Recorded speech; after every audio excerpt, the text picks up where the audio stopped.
Israel claims to have attacked Hezbollah targets in Lebanon overnight and this morning, and the Palestinian media says a strike on the Nuseirat refugee camp in central Gaza killed at least 18 people. The attacks come after the UN fell short of demands for a resolution for an immediate ceasefire, prompting criticism from both Israel and Gaza. Good evening, I'm Abhyuday Shrestha, and these are the headlines of the hour. Pledged relief amount to construct temporary shelters still not distributed in 2 local levels in Jajarkot affected by the earthquake. Victims compelled to live in tents during chilly weather. Commission investigating gold smuggling cases prepares to collect statements from those who had dodged investigation earlier. Demands for the investigation of their call details and mobile phones. United Nations says Israel's military operation in the Gaza Strip is creating massive obstacles to the distribution of humanitarian aid inside the Palestinian enclave. And Kathmandu Razors book a spot in the Nepal Super League playoffs, defeating Lalitpur City 1-0. Lalitpur also reached the playoffs. Chapa crash out of the tournament. Even though the government has already released budget to provide the first installment for the construction of temporary shelters for the victims of Jajarkot earthquake, 2 local levels of the district have yet to distribute the amount. The District Disaster Management Committee, Jajarkot, has released the amount for all the 7 local levels. However, Nalgarh Municipality and Juni Chande Rural Municipality have yet to distribute the amount to the victims. There are 8,097 beneficiaries in Nalgarh alone, while an agreement has been reached to distribute the first installment to 8,022. Likewise, an agreement has not been reached among the 2,563 beneficiaries in Juni Chande. The victims have been deprived of the said government relief as public representatives, the chief administrative officer, and concerned government staff have been busy attending programs organized by various organizations. The District Disaster Management Committee has already deposited 154,975,000 rupees in the account of the concerned local level for 6,199 earthquake victims. Meanwhile, 5,203 temporary shelters have been constructed in Jajarkot so far, with 3,237 in Nalgarh Municipality, 1,631 in Barekot Rural Municipality, 150 in Phedi Municipality, 108 in Kushe Municipality, and 77 in Shivalaya Municipality. In the meantime, not a single temporary shelter has been constructed in Chhadegarh Municipality and Juni Chande Rural Municipality as of now. 15,309 earthquake victims out of the total 35,140 have reached an agreement regarding the first installment for the construction of temporary shelters. A 6.4 magnitude earthquake had struck Jajarkot with its epicenter in Ramidara on 3rd of November last month. The victims of the earthquake have been compelled to shelter under tents amid the winter cold due to the delay in the construction of temporary shelters. It's now time for our segment Public Pulse, where you text us with your opinion. Public Pulse. But before that, let's take a look at the results from yesterday's poll. Yesterday, we had asked you, why has the government not spent in development works despite having money in its state coffers?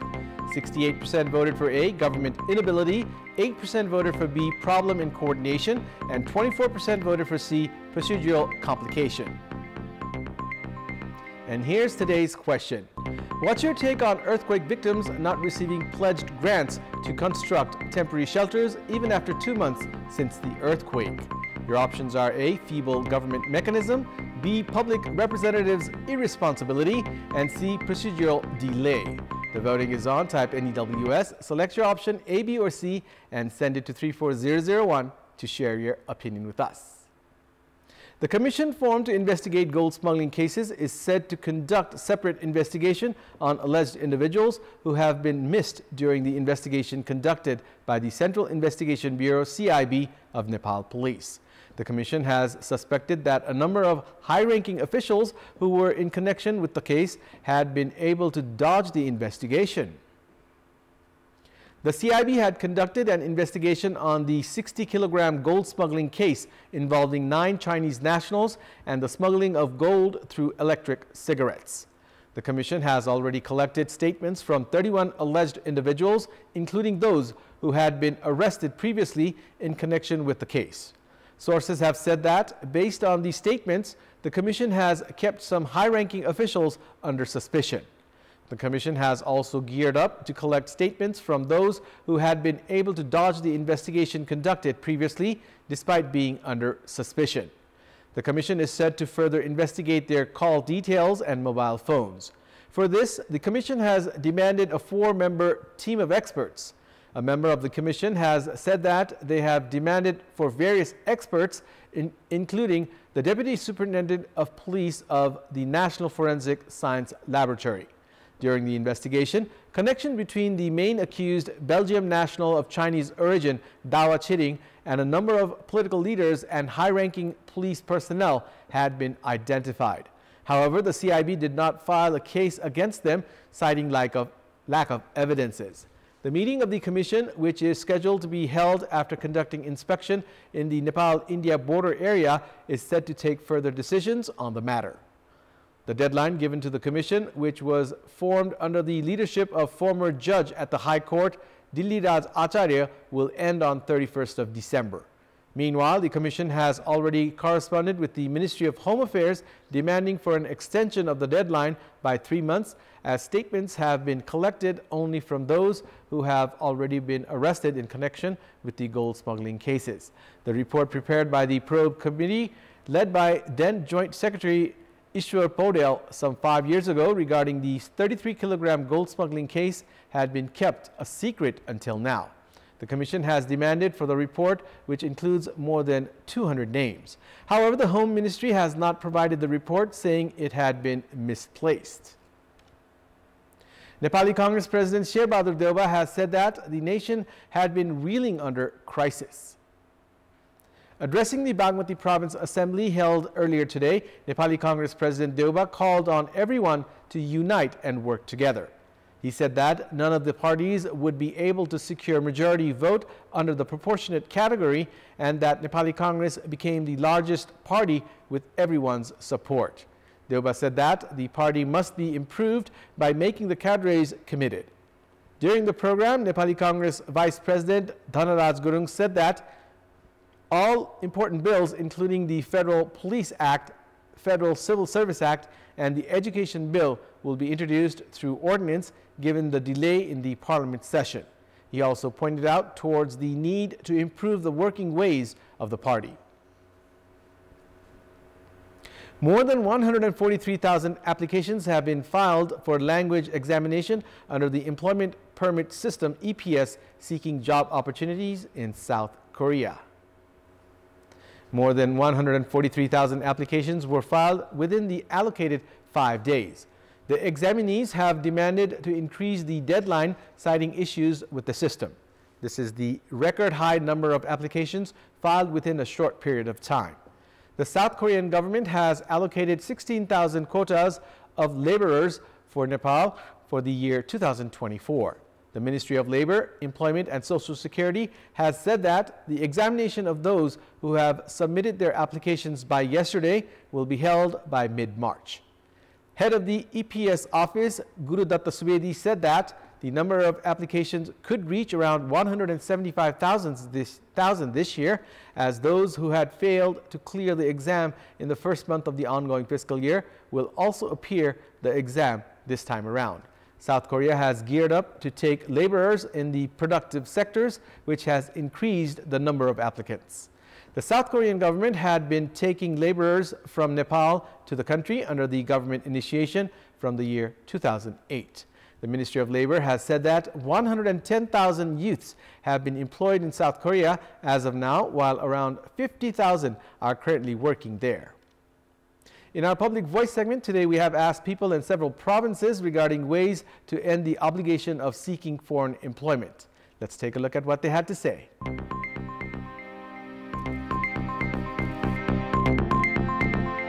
Government job पनि राम्रो salary पाउँदैन हैन त्यही कारणले गर्दाखेरि चाहिँ सबैजना विदेश जाने फ्याक्ट्रीहरु नेपालमा अलि धेरै सञ्चालन गर्नुपर्ने हुन्छ र मटेरियलहरु सबै यहाँ प्रोडक्ट गर्नुपर्ने हुन्छ युवाहरु जति सबैलाई यही रोजगारी दिएर रोक्नु पर्छ तिनी तहका सरकारले उद्योग धन्दा कल कारखानाको स्थापना गर्नु पर्यो महिलाले पनि रोजगार पाउने पुरुषले पनि रोजगार पाउने अहिले विदेश जानलाई अलिक कम हुन्थ्यो स्वरोजगारको सिर्जना हुने खालको शिक्षा प्रणाली लागू गर्नु पर्यो विदेशमा जाने युवाहरूले नेपालमै बस्ने वातावरण मिलाउनु पर्यो दक्ष जनशक्तिहरूलाई त्यही प्रकारको स्यालेरीको व्यवस्था पनि गर्नु पर्यो उद्योग धन्दाहरूको कल कारखानाहरूको विकास गर्नुपर्ने देखिन्छ आफूले आय आर्जन गरेका कुराहरू चाहिँ बजारहरू व्यवस्थापन हुनु पर्यो युवा केन्द्रित कार्यक्रमहरू ल्यायो भने चाहिँ विदेश जानबाट चाहिँ रोक्न सक्छ सानोतिनो कामहरू पाउँदाखेरि विदेश जानुपर्ने थिएन स्वदेशमै रोजगारीको सिर्जना गर्नुपर्ने केही लगानीमा मेसिन उपलब्ध गराएर ट्रेनिङ दिएर यही नै त्यस्तो अवसर दियो भने मलाई लाग्दैन तिनीहरू बाध्य भएर विदेश हिँड्नुपर्छ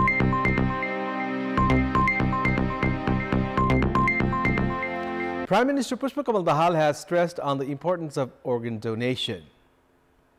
Addressing the first National Transplant Conference organized by Human Organ Transplant Center and the Nepalese Society of Organ Transplantation, Premier Dahal said that general public hesitate to donate organs after brain death and stressed on its importance. The Premier said that despite his pledge of providing land to the transplant center for its expansion during his second term, the work has yet to begin. He went on to pledge that the issue will be concluded within the ongoing term. During the conference, Minister for Health Mohan Bahadur Basnet said that the quality of the health sector had not been uplifted as the quota in the health sector had not been expanded since the Nepali fiscal year 2054. 2,200 kidney transplants and 25 liver transplants have been conducted in the country so far. Doctors say that 3,000 cases of kidney failure and 1,000 cases of liver failure are reported annually in Nepal. The government has yet to fulfill its pledge of expanding the services across the country by establishing more transplant centers. It's time now for the international update.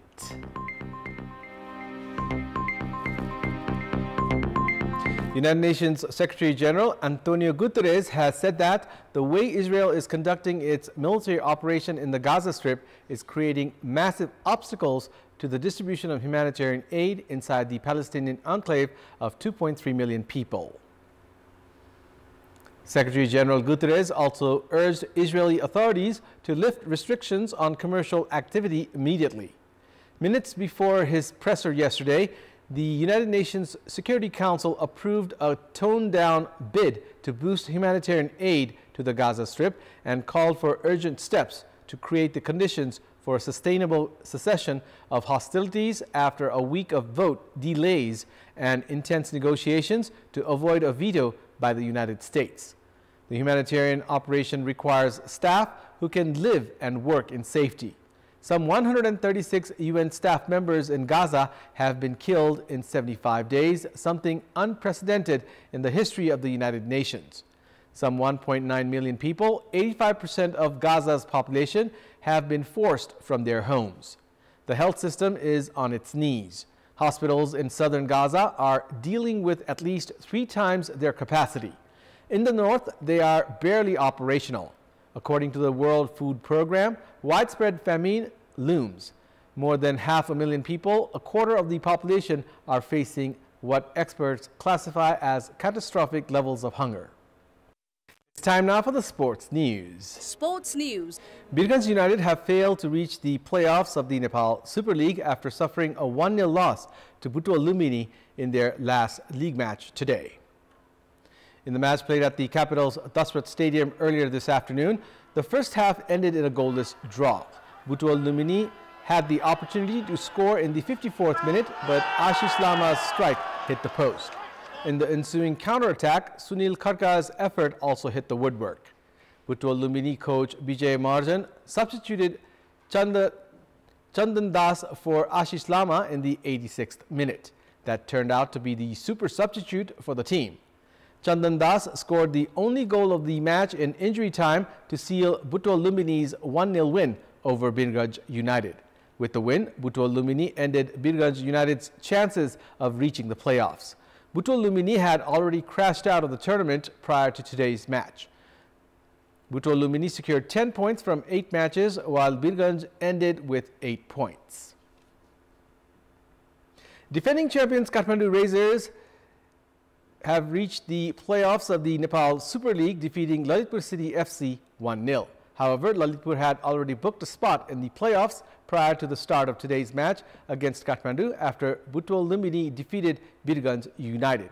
Meanwhile, Jhapa FC have crashed out of the tournament.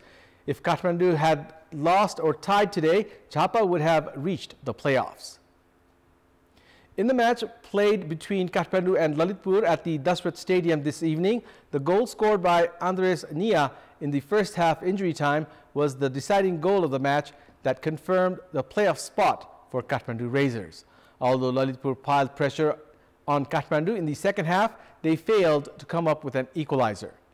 Angel Papa's strike in the 62nd minute was well saved by Kathmandu custodian Anjal Shrestha. Kathmandu were down to 10 men after Amit Tamang received a red card for headbutting Nikhil Kadam in the 75th minute. Kathmandu held on to their lead to seal the 1-0 win over Lalitpur. With this, the playoff picture has been complete. Kathmandu secured the third spot in the points table with 12 points from 8 matches. Lalitpur finished fourth with 10 points. Pokhara Thunders finished the league at the top, while Dhangadi FC secured the second spot. The two teams will play the first qualifiers this Monday. The winner of this match will directly advance into the finals. Kathmandu will clash against Lalitpur in the eliminator match. The losing team will crash out of the tournament, while the winning team will face the losing team of the first qualifiers. The winner of this match will reach the finals. Parsa Club 11 defeated Wonders Club Noida by 5 wickets at the Nepal Pro Club Championship today. In the match played at the Narani Cricket Ground in Birganj, Noida batted first and were bowled out for 101 runs in 19.5 overs. Alipt Gupta was the leading run scorer for Noida with 19 runs, while Shaifullah Ansari and Sandeep Lamichane were the pick of the bowlers for Parsa with 2 wickets each. In reply, Parsa reached the victory target of 102 runs in 19.2 overs, losing 5 wickets. Pawan Sharad top scored for Parsa with an unbeaten 27 off 13 balls, hitting 2 sixes and 2 fours. Sanjeev Chaturvedi with 2 wickets was the leading wicket taker for Noida.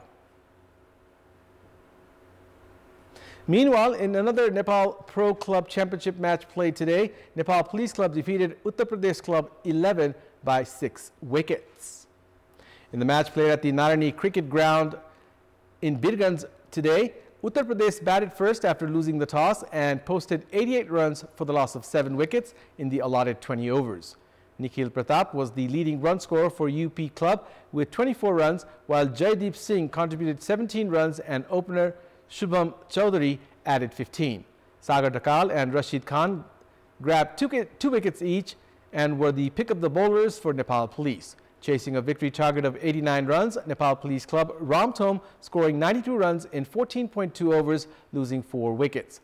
Shankar Rana top scored for the police team, scoring an unbeaten 34 off 36 balls. Skipper Arif Sheikh also contributed run a ball 23, while opener Dilip Nath scored a quick-fire 21 off 17 balls, hitting 1 6 and 1 4. Shahan Shah Ahmad was the leading wicket taker, claiming 2 wickets. That's all for the moment. Thank you for watching. Good night.